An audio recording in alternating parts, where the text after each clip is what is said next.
आगामी येणाऱ्या स्थानिक स्वराज्य संस्थांच्या निवडणुकीच्या निमित्ताने निर्धार नवपर्वाचा हे ब्रीदवाक्य नजरेसमोर ठेवत मी आणि माझ्या सर्व सहकाऱ्यांनी राज्यव्यापी दौरा सुरू केला। आज लातूर जिल्ह्याच्या दौऱ्यावरती असताना आपल्या पत्रकार परिषदेला उपस्थित असलेले राज्याचे सहकार मंत्री, माझे वरिष्ठ सहकारी बाबासाहेब पाटील, माजी मंत्री आणि माझे दुसरे वरिष्ठ सहकारी संजय बनसोडे, विक्रमजी काळे, माजी खासदार, मुख्य प्रवक्ते आनंद परांजपे, मकरंद सावे, शेख, सर्व माझे उपस्थित पदाधिकारी, आपण सर्वच लिखित माध्यमांचे प्रतिनिधी, वाहिन्यांचे प्रतिनिधी, बंधू भगिनी आणि सहकारी मित्रांनो, सुरुवातीलाच आपल्या सर्वांचं मी स्वागतही करतो, आभारी मानतो। आणि आज पहिल्यांदाच इतक्या दौऱ्यामध्ये थोडंसं विलंबाने पत्रकार परिषदेला पोहोचल्याबद्दल आपली दिलगिरी या ठिकाणी मी प्रकट करतो। 2 वर्षापूर्वी अजितदादांच्या नेतृत्वाखाली आम्ही सर्वांनी एक सामुदायिक निर्णय त्या कालावधीमध्ये घेतला आणि मोदी साहेबांच्या नेतृत्वाखालच्या एनडीएमध्ये आम्ही सहभागी झालो। राज्यामध्ये महायुतीच्या सरकारमध्ये सहभागी झालो। बहुजन समाजाचं कल्याण व्यापक पद्धतीने करायचं असेल तर सत्तेमध्ये असलं पाहिजे, पण हे सत्तेमध्ये जात असताना ज्या विचारधारेवरती आम्ही आयुष्यभराची वाटचाल केली ती शिवशाहू फुले आंबेडकरांची विचारधारा, धर्मनिरपेक्ष विचारधारा ही कायम ठेवत आमचा सत्तेमधला सहभाग झाला। विधानसभेला, लोकसभेला आम्हाला राज्यामध्ये अपयश आलं महायुतीला। विदर्भामध्ये हे गडकरी साहेबांची जागा सोडली तर महाविकास आघाडीला यश मिळालं। मराठवाड्यामध्ये संभाजीनगरची तिरंगी लढत झाली, ती जागा सोडली तर महाविकास आघाडीला यश मिळालं। उत्तर महाराष्ट्रामध्ये जळगाव रावेरची जागा सोडली तर महाविकास आघाडीला यश मिळालं। पश्चिम महाराष्ट्रामध्ये पुणे आणि सातारा वगळता महाविकास आघाडीला यश मिळालं। कोकणामध्ये मात्र रत्नागिरी, सिंधुदुर्ग, रायगड, रत्नागिरी, बाभळ, त्याचवरती ठाणे, कल्याण, डोंबिवली आणि मुंबईतील मतदारसंघामध्ये महायुतीला यश मिळालं। एकंदरीत 17 जागांच्या वरतीच आम्ही यशस्वी होऊ शकलो। स्वाभाविकपणाने लोकसभेच्या नंतर विधानसभेच्या निवडणुका आमच्या सर्वांच्यासाठीच अत्यंत तीव्र राजकीय संघर्षाच्या होत्या, पण सरकारने त्यावेळेला लाडकी बहीण योजना घोषित केली, त्याची अतिशय काटेकोरपणाने अंमलबजावणी केली। दीर्घकाळ थकलेल्या शेतकऱ्यांच्या वीज पंपाची 1400 कोटी रुपयाची माफी केली आणि सर्वांना शून्य बिल त्यावेळेला शेतकऱ्यांना पोस्ट केलं। महाराष्ट्रातल्या जनतेने प्रचंड पाठबळ महायुतीच्या पाठीमागे उभं केलं आणि 238 जागांच्या वरती अभूतपूर्व यश आम्हाला त्या ठिकाणी मिळालं। स्वाभाविकपणाने सरकार आता आपल्या पद्धतीने काम करत आहे, पण पक्ष म्हणून, संघटना म्हणून हा सगळा उद्याच्या भविष्यातला कारभार करत असताना प्रदीर्घ काळाच्या नंतर स्थानिक स्वराज्य संस्थांच्या निवडणुका येत आहेत। 8 वर्षाच्या नंतर जिल्हा परिषद, पंचायत समिती, क वर्ग नगरपालिका, अ वर्ग नगरपालिका, महानगरपालिका यांच्या निवडणुका आहेत। अशा वेळेला ज्या कार्यकर्त्यांच्या बळावरती आम्ही राजकीय यश मिळवू शकलो, पक्ष संघटनेला, पक्षाला चांगले दिवस आले, त्या कार्यकर्त्यांच्या निवडणुकीच्या साठी एक पूर्व तयारी म्हणून निर्धार नवपर्वाचा हे ब्रीदवाक्य समोर ठेवत मी आणि माझे प्रदेश पातळीवरचे सर्व पदाधिकारी आम्ही दौरा करतो। माझ्या दौऱ्याला जळगाव, नंदुरबार, धुळे, धुळे शहर, नाशिक, नाशिक शहर, संभाजीनगर, जालना, हिंगोली, परभणी, आज बीड आणि इथे लातूर उत्स्फूर्त उदंड प्रतिसाद मिळाला। कार्यकर्त्यांच्या एकंदरीत उत्स्फूर्तता एक आशादायक चित्र पक्षासाठी आहेच। गेल्या 6-7 महिन्यात चांद्यापासून बांध्यापर्यंत हे विदर्भ ते संपूर्ण महाराष्ट्रामध्ये वेगवेगळ्या राजकीय पक्षाचे माजी आमदार असतील, माजी खासदार असतील, स्थानिक स्वराज्य संस्थांच्या मध्ये काम करणारे सहकारी असतील, यांनी राष्ट्रवादी काँग्रेस पक्षामध्ये प्रवेश केला। आजही थोडा विलंब झाला, कारण माझ्या भाषणाच्या नंतर अनेक सहकार्याचा, अनेक नगरपालिकेचे नगराध्यक्ष राहिलेले, नगरसेवक राहिलेले, नगरसेवक भगिनी म्हणून काम केलेल्या भगिनींचा सुद्धा पक्षामध्ये त्या ठिकाणी समावेश झाला। अशा वेळेला स्थानिक स्वराज्य संस्थांच्या निवडणुका आहेत। आपण मला प्रश्न विचारणार आहात, महायुती म्हणून आमची समन्वय समिती आहे, त्याच्यामध्ये आम्ही चर्चा केली की महायुतीच्या आख्याला तडा न जाता निवडणुकीला आपल्याला सामोरं जायचं आहे, पण प्रत्येक जिल्ह्यामध्ये आणि प्रत्येक जिल्ह्यातल्या विधानसभा मतदारसंघामध्ये वेगवेगळी राजकीय परिस्थिती आहे। पण आपापल्या पक्षाने आपापलं अवलोकन करावं, माहिती घ्यावी, कार्यकर्त्यांचं मनोगत जाणून घ्यावं आणि निवडणुका ज्या वेळेला घोषित होण्याच्या आसपास येतील त्यावेळेला वरिष्ठ पातळीवरती आम्ही समन्वय समिती बसू, आवश्यकता लागली तर की नेते आहेत, देवेंद्रजी आहेत, अजितदादा आहेत, एकनाथराव आहेत, यांच्याजवळ बसून आम्ही निर्णय त्या ठिकाणी करू. पण कार्यकर्त्यांच्या मनातल्या भावना, दीर्घकाळ त्याला निवडणूक न लढवण्याची मिळालेली संधी, याचाही सारासार विचार किंवा टिप्पणी त्या बैठकीमध्ये आम्ही त्या ठिकाणी करणार आहोत.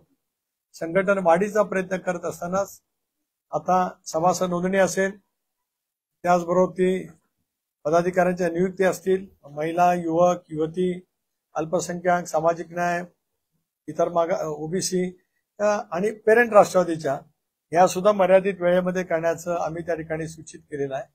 एका बाजूला हे काम, सभासद नोंदणीचं काम आणि निवडणुकीच्या स्कंदूत पूर्वतयारी म्हणून आपापल्या वार्डात, प्रभागामध्ये, जिल्हा परिषदेच्या गण गटामध्ये कार्यकर्त्यांनी सजगतेने, तत्परतेने काम करावं, अशा दौऱ्याच्या पाठीमागचा हेतू त्या ठिकाणी होता. अजितदादांचा 66वा वाढदिवस 22 जुलैला आहे. महाराष्ट्रातील पॉलिटिकल क्रेडिबिलिटी, जे राजकीय विश्वासार्हता असलेले नेते म्हणून अजितदादा महाराष्ट्रामध्ये आज राजकीय क्षेत्रामध्ये अग्रगण्य स्थानावरती त्या ठिकाणी आहेत. अशा वेळेला त्यांचा वाढदिवस, जन्मदिवस हा जनविश्वास सप्ताह म्हणून 8 दिवस आम्ही साजरा करणार आहोत. त्याच्यात कला, क्रीडा, सांस्कृतिक, शैक्षणिक, पर्यावरण या सर्व क्षेत्रामध्ये अजितदादांचं असलेलं योगदान लक्षात घेता वेगवेगळे उपक्रम, वेगवेगळे कार्यक्रम पक्षाच्या माध्यमातून, पक्षाच्या माझ्या सर्वच फ्रंटल ऑर्गनायझेशन असेल, सेल असेल, त्यांना दिलेले आहेत. आणि त्या माध्यमातून जनमानसातला असलेला त्यांचा विश्वास अधोरेखित करण्यासाठी या उपक्रमाच्या द्वारे राष्ट्रवादी काँग्रेस पक्ष त्यानिमित्ताने प्रयत्न करणार आहे. उद्या धाराशिव जिल्ह्यात आणि मग सोलापूर ग्रामीण असा दौरा करून माझंही लोकसभेचं अधिवेशन सुरू होत आहे. विधानसभेचं अधिवेशन संपल्यामुळे अजितदादांचा सुद्धा राज्यव्यापी दौरा आम्ही नियोजित करतो आहोत. पुन्हा माझं अधिवेशन संपल्यावर माझाही उरलेला दौरा मी पूर्ण करणार आहे, जेणेकरून आगामी येणाऱ्या निवडणुकीच्या मध्ये पक्षाचा कार्यकर्ता याला जेवढी शक्ती देता येईल तेवढा देण्याचा आम्ही प्रयत्न करू.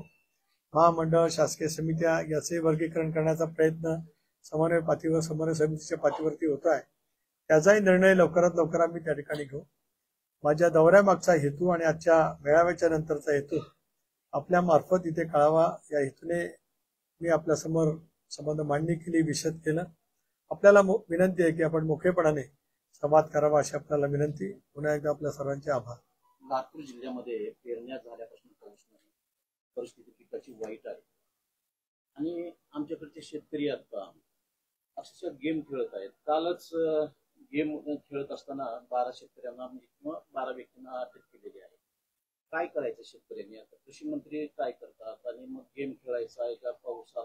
पाऊस नाही सामोरे जायचं, काय करायचं? एक असं की यावेळेला मे महिन्याच्या दुसऱ्याच आठवड्यामध्ये पाऊस महाराष्ट्रामध्ये आला. केरळामध्ये सुद्धा मान्सून यावेळेला लवकर आला. महाराष्ट्रामध्ये पडलेल्या पावसाचं प्रमाण हे जरी असलं तरी मधल्या कालावधीमध्ये पावसाने जी ओढ दिली, मराठवाडा असेल किंवा कोकण सगळीकडे असेल, पेरण्याही खोळंबल्या, आमच्याकडे लावणे जे काय म्हणतात तेही त्या ठिकाणी खोळंबलेलं आहे. अशा वेळेला अतिवृष्टी झाली त्यावेळेला मदत कार्य करावं म्हणून सरकारने पंचनामे करायला सांगितले. यावर्षी आताही मे आणि जूनच्या सुरुवातीच्या आठवड्यामध्ये अतिवृष्टी अनेक ठिकाणी झाली. त्याची पंचनामे सरकारने सुरू केले आणि मग त्याचेही मदत कार्य एनडीआरएफच्या निकषानुसार सरकार देत आहे. पण आता आपण जी म्हणताय ती वस्तुस्थिती मराठवाड्यामध्ये तर प्रकर्षाने आहेच. 3 दिवस माझा सगळा प्रवास मराठवाड्यातून होत असताना म्हणजे समोर सगळे प्रतिनिधी असतात, आम्ही सगळे शेतकरी आहोत, त्यामुळे ते जाणून घेतलं आणि मग सरकारकडे या विषयावरती आम्ही नक्कीच बोलू. या नैसर्गिक आपत्तीमध्ये सापडलेल्या शेतकऱ्यांना योग्य ती मदत सरकारकडून केली गेली पाहिजे.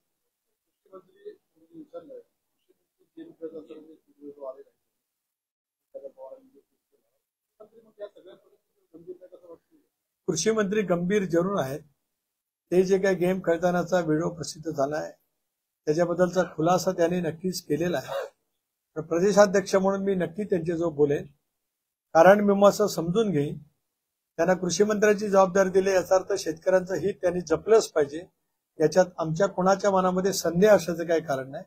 पण शेवटी त्यांच्याशी बोलल्याच्या नंतर मला कळेल. पण एक बाब नक्की आहे, कृषी मंत्री असतील, राज्य सरकार मुख्यमंत्री उपमुख्यमंत्री आम्ही सर्वजण शेतकऱ्यांच्या प्रश्नासाठी संवेदनशील आहोत. अमित शहानी हे आपले 5 मंत्र्यांना अध्यक्ष देण्याचे काही असे आदेश दिलेले आहेत त्यामध्ये राष्ट्रवादीचे आहे त्यात कोकाटे साहेबांचाही नंबर आहे. मी ही बातमी आताच पहिल्या प्रथम ऐकतोय. बातमीच नाही आहे, असं कुठे निर्देश नाही, चर्चा नाही आहे, पण मीच पहिल्यांदा ऐकते. असती तर माझ्या कानावर आली असती प्रदेशाध्यक्ष म्हणून. कोकाटेंनी काही आता निर्धार केलाय का सरकार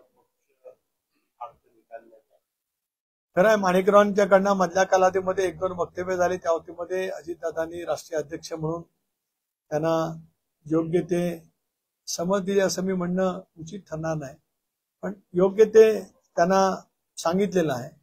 अपेक्षा असा की त्या गोष्टीची पुनरावृत्ती होता कामा नये. आता आपण जे सांगता तो व्हिडिओ आहे तो विधिमंडळातलाच आहे, परिषदेतला दिसतोय, कारण खाली लाल गालीचा याचा अर्थ तो परिषदेतला आहे. त्याच्यामुळे त्याच्यात संदेह असण्याचं माझ्या मनात काही कारण नाही. त्यांनी काहीतरी आज खुलासा केलाय, मी समजून घेईन. मी आपल्याला मगाशीच उत्तर देताना सांगितलं की जे चूक ते चूक आम्ही नक्की म्हणणार आहोत.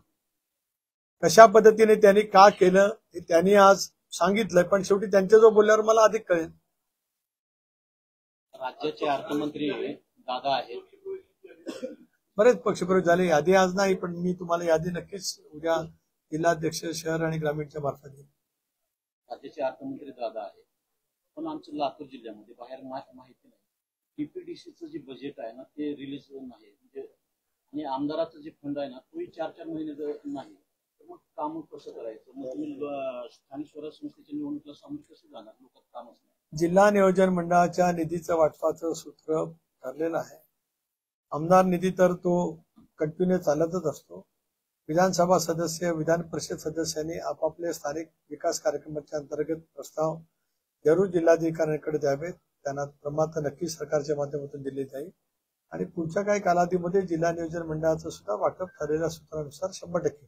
4 महिने एक कसं आहे की नेहमीच 3ऱ्या महिन्यामध्ये निधी हा रिलीज होत असतो. मी एकेकाळी अर्थमंत्री राहिलोय आणि स्थानिक विकास निधी आहे, आता तर त्याच्यात खूप वाढ केली, अजितदादांनीच केली. 6 कोटीच्या आसपास. हे 6 कोटी रुपये विधानसभा सदस्याला मिळतात आणि आमच्या खासदारांच्या मतदारसंघात 6 विधानसभा मतदारसंघ आहेत, आम्हाला 5 कोटी मिळतात. त्या आमदारांना त्यांच्या स्थानिक विकास कामासाठी सरकारने मोठ्या प्रमाणावरती निधीची उपलब्धता केली.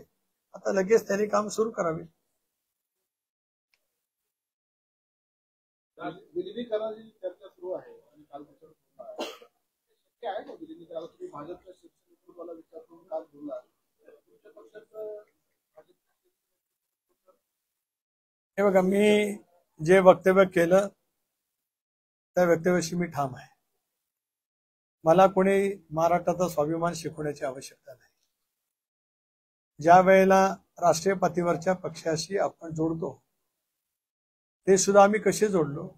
2014 सालापासून भारतीय जनता पक्षाबरोबर सत्तेत जाण्याचा निर्णय एकत्रित राष्ट्रवादी काँग्रेस पक्षामध्ये किमान 6 वेळा चर्चा करण्यात आली. त्या पद्धतीने आम्ही विशिष्ट टप्प्यावरती गेलो. 14ला तर बाहेरून पाठिंबा घोषित केला.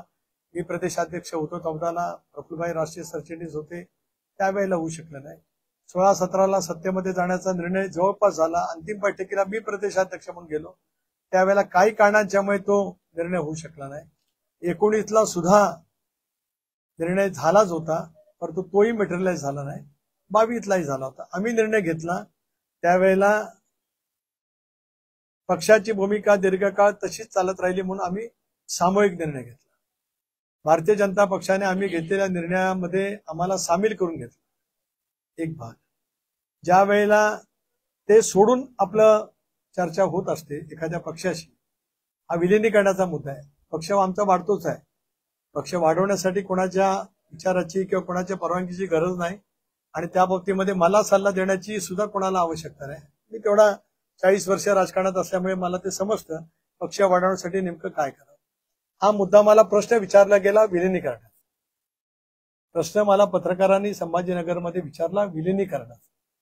त्यावेळेला मी हे सांगितलं की आपल्याला माहिती असेल 19 सालामध्ये महाविकास आघाडी करण्याचा निर्णय ज्यावेळेला झाला त्याला लोकशाही आघाडीमध्ये असलेल्या काँग्रेस आणि राष्ट्रवादीमध्ये होतेच, पण शिवसेनेला घेण्याचा निर्णय राष्ट्रवादीने केल्यावर काँग्रेसच्या हायकमांडची परवानगी मागायला राष्ट्रवादी गेलीच.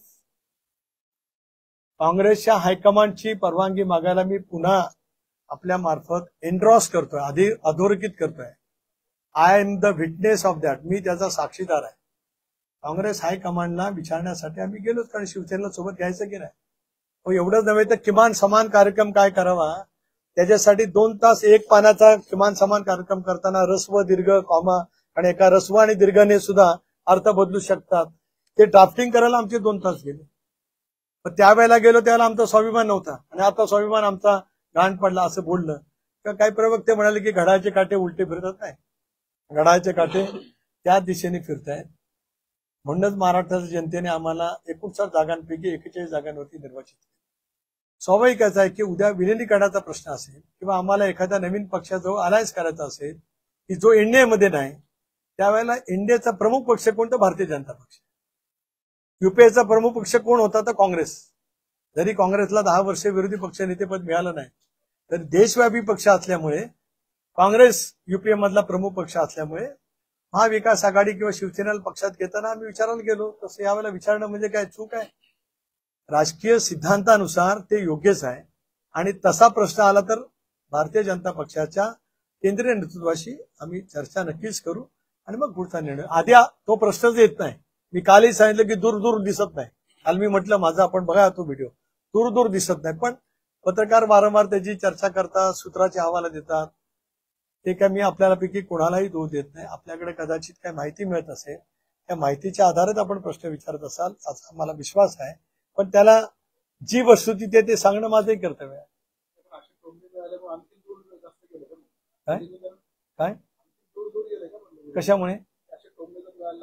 नाही, एक असं आहे की राजकारणामध्ये वावरत असताना कुणी काय टीका केली, कुणी काय टोमणे मारले, मला काही फरक पडत नाही. 41 वर्षाच्या माझ्या राजकीय जीवनात मी अनेक चढउतार पाहिले. त्यामुळे अशा कुठल्या व्यक्तिगत बोललेल्या टोमण्यांनी राजकीय प्रगल्भता, कारण आम्ही सशक्त लोकशाहीमध्ये वावरणारे आहोत, सशक्त, आणि आमच्यावरती सुसंस्कृत संस्कार झालेले आहेत. त्यामुळे त्या माध्यमातूनच आम्ही सगळे काम करतो. सत्तेच्या त्रिकोणामध्ये शिवसेना एकनाथ शिंदे साहेबांची वेगळी पडते, आणि राष्ट्रवादी काँग्रेस बागागट भाजपच्या अधिक जवळ चालले. असं नाही आहे. सत्तेमध्ये तिघेही एकजिन्सीपणाने काम करतायत, मंत्रिमंडळ काम करतायत.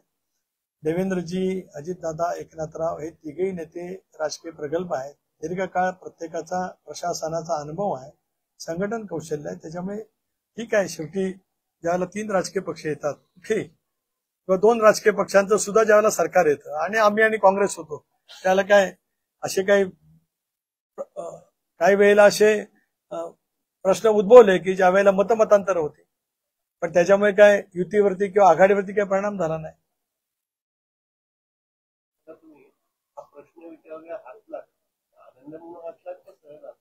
कुठला प्रश्न? स्वभाव आहे.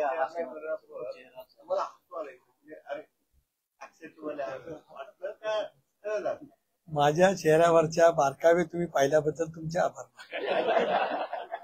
मी राष्ट्रवादीचा अध्यक्ष आहे. माझ्या मेळाव्यात मी विलासरावांचा उल्लेख केला. विलासरावांनी मला हसायला शिकवलं, आणि खेळकरपणा, खिलाडूपणा सुद्धा शिकवला, आणि हलकं फुलकं बोलत कसं सभा, हे सगळं विलासरावांनी आम्हाला शिकवलं. त्याच्यामुळे त्याच विलासरावांच्या भूमीत आज तुमच्याशी बोलतोय. त्याच्यामुळे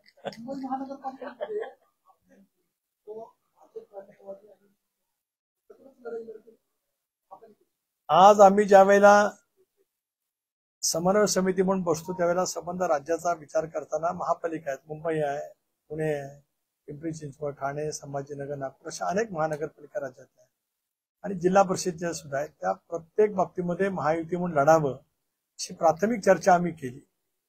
पण मी मगाशी सांगितल्याप्रमाणे आपापल्या प्रत्येक पक्षाने आणि इतर आपले मित्र पक्ष प्रत्येकाशी जोडले गेले. इतर छोटे छोटे घटक पक्ष आहेतच, तर त्या सर्वांचं मतसंबंध राज्यभरातले ऐकून घ्यावीत आणि मग निर्णय घ्यावा. आता मुंबईसारखी मोठी महानगरपालिका आहे, त्या ठिकाणची सुद्धा चर्चा सकारात्मक करावी लागेल, कारण मुंबई आपल्या राज्याची राजधानी आहे आणि देशाची आर्थिक राजधानी आहे. स्वाभाविकपणाने कुठल्याही पक्षाला, कुठल्याही युतीला मुंबईसारखी महानगरपालिका आपल्या विचाराच्या ताब्यात राहावी असं वाटणं स्वाभाविक आहे. मॅडमला एक प्रश्न आहे. सध्या पक्ष प्रदेशाध्यक्ष नाही, पण माझी प्रेस आहे. थोडं जरा आणि लाडक्या बहिणीला मी दिन नव्हतं विचारा ना.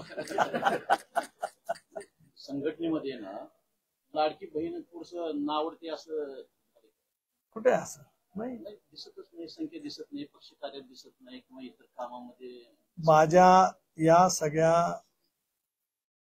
दौऱ्यामध्ये महिला भगिनींची संख्या सगळ्या ठिकाणी अतिशय लक्षणीय होती. आताही लातूरच्या कार्यक्रमामध्ये महिला भगिनींची संख्या अपेक्षेपेक्षा सुद्धा जास्त होती. 50% जागा तर महिला भगिनींच्यासाठी आम्हाला द्याव्यात जाणार आहेत कायद्याने. महिलांचं संघटन रुपालीताई आहेत, त्यांच्या सर्व पदाधिकारी आहेत, आम्ही सर्व लक्ष देतो. त्या जिल्ह्यांचे अध्यक्ष आहेत, पेरेंट अध्यक्ष आहेत. संघटन मजबूत करण्याचा प्रयत्न आम्ही सगळेजण करतोच आहोत.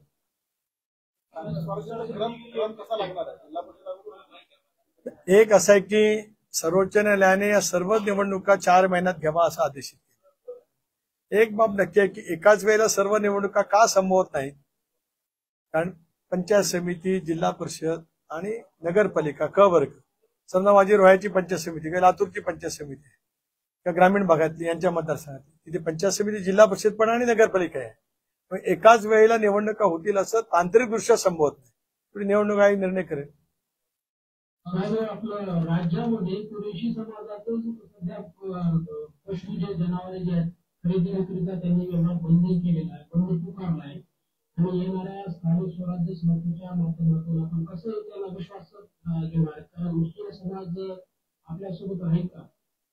एक असं आहे की निवडणुका लक्षात ठेवून आम्ही समाजातल्या वेगवेगळ्या घटकांकडे कालही पाहिलं नाही, आजही नाही आणि उद्याही पाहणार. निवडणुका येतात जातात, सौहार्दाचं वातावरण, आणि मी मगाशी सांगितलं की आपला जो सिद्धांत आहे, वैचारिक सिद्धांत, त्याला अनुरूप पद्धतीने आम्ही काम करत असतो.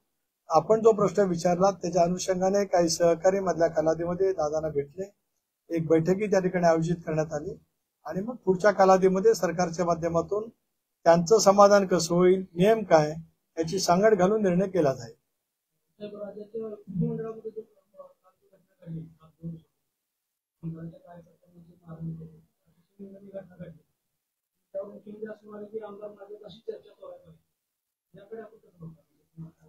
परवा घडलेली घटना ही अत्यंत निंदनीय आहे. त्याचा मी तीव्र शब्दात निषेध 2 दिवसापूर्वीच केलाय. राष्ट्रवादी काँग्रेस पक्षाचा प्रमुख म्हणून मुख्यमंत्र्यांच्याकडे मागणी करत असताना विधानसभाच्या आवारात घडलेला असल्यामुळे विधानसभा अध्यक्ष आणि विधान परिषद सभापती यांनी यावर कडक कारवाई करावी अशी भूमिका मी त्या ठिकाणी मांडली. मुख्यमंत्र्यांनी याबद्दल बोलत असताना जनतेच्या मनामध्ये आमदार अमुक अमुक आहेत असं जे बोलले ती वस्तुस्थिती खरी आहे. जनतेच्या मनात आहे याचा अर्थ सर्वच आमदार आहेत असं नाही. ज्यांच्या ज्यांच्या हातातून कृत्य घडतं त्यांच्या बाबतीमध्ये जनतेच्या मनामध्ये तशा भावना निर्माण स्वाभाविक होत असतात, पण प्रत्येकाने कृतीने त्याचं उत्तर आणि सुसंस्कृत वातावरणामध्ये त्याचं उत्तर दिलं पाहिजे. महाराष्ट्र में किसान खुदकुशी कर रहे हैं और दूसरी तरफ आपके जो मिनिस्टर है वो गेम खेलते दिखाई दिए, किस तरह से इसको क्या एक्शन लेंगे? देखिए, इसके बारे में हमारे कृषि मंत्री जी ने कुछ खुलासा तो किया ही है, मैं भी उनके साथ बात करूंगा, जानकारी ले लूंगा, लेकिन जो कुछ हुआ है वो ठीक नहीं हो गया, इतना मैं बोलता हूँ. राज्य गृहमंत्र्यांच्या आईच्या नावावर ट्रान्सफर निघत आहे, कृषी मंत्री सभागृहात गेम खेळत आहेत, तुम्ही सत्ताधारी पक्षाच्या कसं बघताय त्याकडे? एक असं आहे की ऍडव्होकेट अनिल परब यांनी जो काय आरोप राज्यमंत्री कदम यांच्या संदर्भात केला त्याचं स्पष्टीकरण ते देतील. मुख्यमंत्र्यांनी सुद्धा त्या बाबतीमध्ये सभागृहामध्ये निवेदन करताना सांगितलं की याची चौकशी केली जाईल. एक भाग मगाशी मी विस्तृतपणाने म्हणालो, कृषी मंत्र्यांच्या आजचा जो व्हिडिओ प्रसिद्ध झालाय, मला असं वाटतं की मी चुकत नसेल तर मी मगाशी 5 मिनिटं या विषयावरती बोललेलो आहे. स्वच्छपणाची भूमिका मांडली. आता परत तुम्ही विचारलं तर माझं उत्तर तेच राहील, फक्त रिपीट करणे एवढंच होईल. I have answer already. राज्यातले शेतकरी आगामी कर्जमाफीच्या अपेक्षित आहेत, प्रतीक्षा करतायत, पुन्हा अनेक संस्थांच्या निवडणुकीत काय पुन्हा आश्वासन असणार आहे, पहिलं काय होणार आहे? एक असं आहे की विधानसभेच्या निवडणुकीला सामोरं जात असताना आम्ही एक संयुक्त जाहीरनामा घोषित केला. या संयुक्त जाहीरनाम्यामध्ये 5 वर्षाच्या कालावधीमध्ये सरकार काय करेल हे त्या ठिकाणी आम्ही प्रामुख्याने विषद केलं. आमच्या सर्वांच्या सह्या आहेत. त्यामध्ये शेतकऱ्यांची कर्जमाफी असेल, लाडकी बहीण योजना 1500 रुपये ती अवैधपणाने सुरू ठेवणं आणि गरजेनुसार त्याच्यामध्ये वाढ करणं, आणि इथे अनेक गोष्टी पायाभूत सुविधाच्या बाबतीमध्ये आम्ही जाहीरनाम्यामध्ये प्रसिद्ध केलेल्या आहेत. लाडकी बहीण योजना ही सुरू आहे, त्याप्रमाणे त्यांचा लाभ त्या भगिनींच्यापर्यंत पोहोचतो आहे. शेतकऱ्यांच्या कर्ज माफी बाबतीमध्ये सुद्धा सरकार संवेदनशील आहे. त्या संदर्भातला योग्य निर्णय योग्य वेळी हे सरकार निश्चितपणाने घेईल.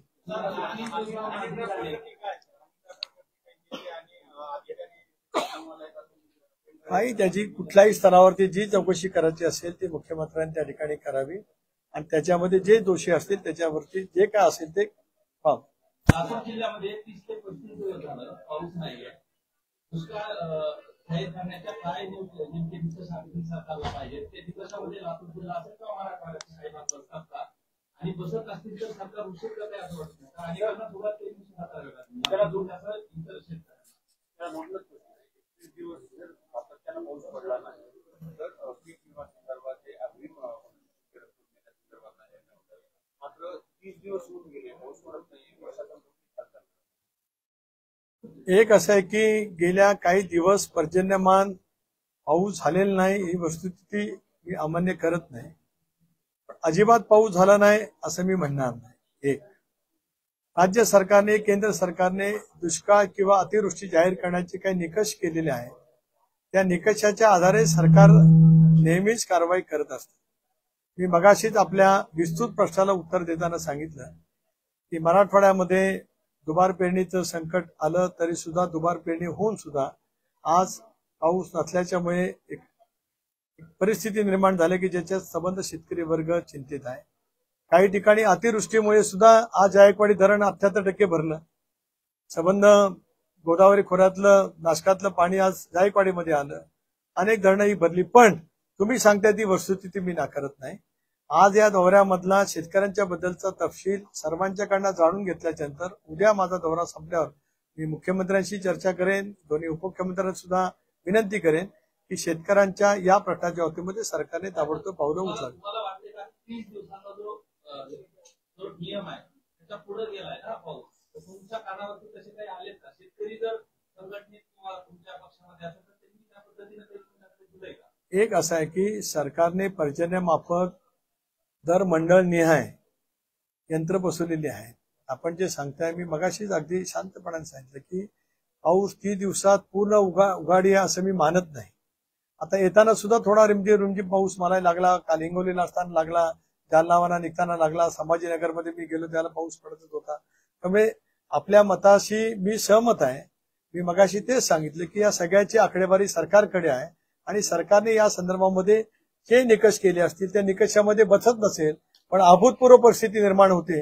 अनेक वेळेला सरकारने मदत करताना किती पर्जन्यमान दिवसात झालं तर इंडिया अरे मदत करते निकष आहेत, पण तरी सुद्धा सरकार मदत करतं. तसे यावेळेला करावी अशी आग्रह मागणी राहील पक्षाची.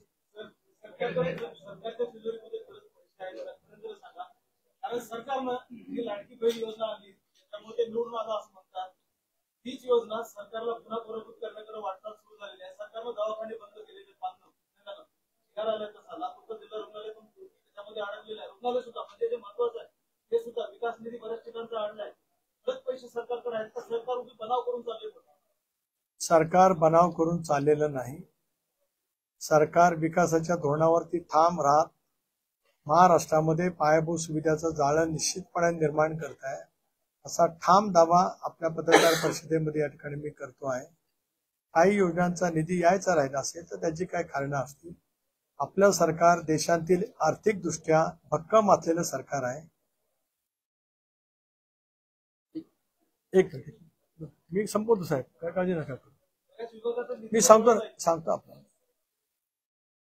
योजना आयोगाने जे कर्ज घेण्याची कमाल मर्यादा दिली स्थूल उत्पन्नाच्या ती 25%, आपल्या राज्य सरकारने 18-19% कर्ज घेतले.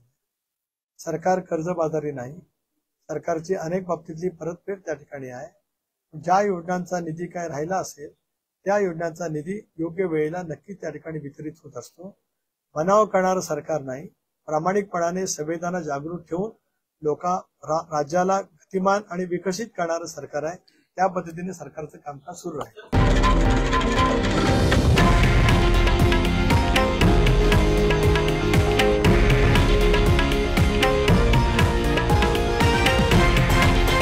हे आहे देशातील नंबर 1 न्यूज नेटवर्क आणि आपण पाहत आहात TV9 मराठी, एकमेव.